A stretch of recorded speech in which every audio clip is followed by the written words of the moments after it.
Ito po, may client ako dito, emergency lang daw po dahil naglaro ng basketball, nag-twist daw yung tuhod niya.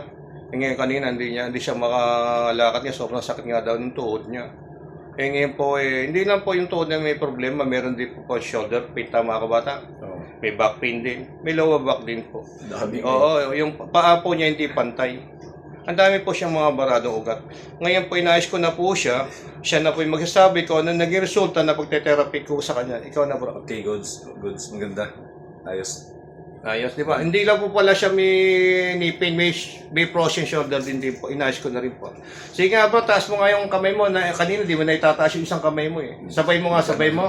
Sige, sabay mo. Ayun, na itataas na po. Kanina, yung isa hindi niya may taas eh. Tama ako mali. Tama na. Ngayon, yung paa po niya, kanina, konting akbang nga daw yung sakit. Sige nga, bro, tumakbo ka nga, bro. Takbo. Ayan.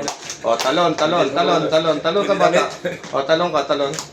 Ayan. Sit up ka, mga ilang ano. Sige, sit up. O, sit up. Ayan, ayan, squat, ayan.